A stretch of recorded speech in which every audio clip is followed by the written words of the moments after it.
ആ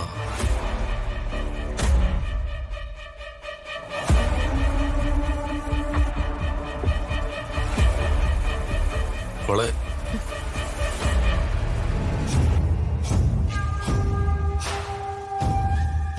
എന്താ ചേട്ടാ? എന്നോട് ക്ഷമിക്കണം മോളെ. എന്തിന്? ആ പൂതനയുടെ ജോലി ഏറ്റെടുത്തപ്പോ മോളെ ഉപദ്രവിക്കാനല്ലെങ്കിലും ആ തോക്ക് വീട്ടിൽ കൊണ്ടുവന്ന ഞാനാ.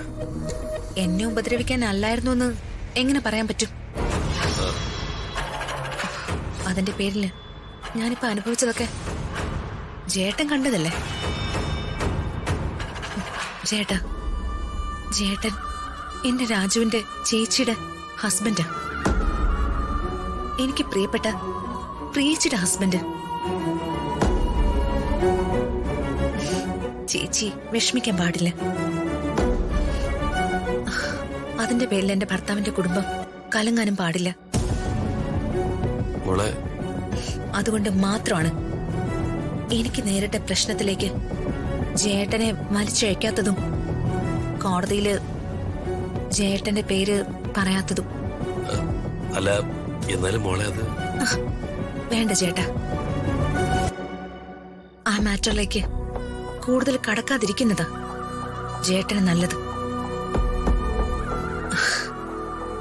ജേട്ടന്റെ ഒരു ഹെൽപ്പ് വേണ്ടി വരും.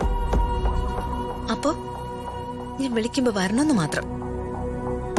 ജേട്ടാ, സബ് ജയിലിൽ വെച്ച് എന്നെ ആരും ഉപദ്രവിച്ചില്ല. അവിടെ എല്ലാവരും വളരെ മര്യാദയോടെയാ പെരുമാറിയത്. എന്താ മോളെ? അല്ല, ജയിലിൽ വെച്ചേ ആരെങ്കിലും എന്നെ തല്ലിയോന്നാ ജേട്ടൻ അറിയണ്ടേ. ഞാൻ സബ് ജയിലിലെ VIP ആയിരുന്നു ചേട്ടാ. മന്ത്രിയുടെ മോളല്ലേ.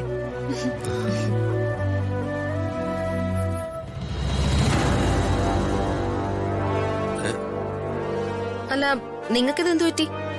എന്തു പറ്റി? ഋതുമോള് ജയിലിലായ സമയം മുതല് ഞാൻ നിങ്ങളെ ശ്രദ്ധിക്കുന്നതാ.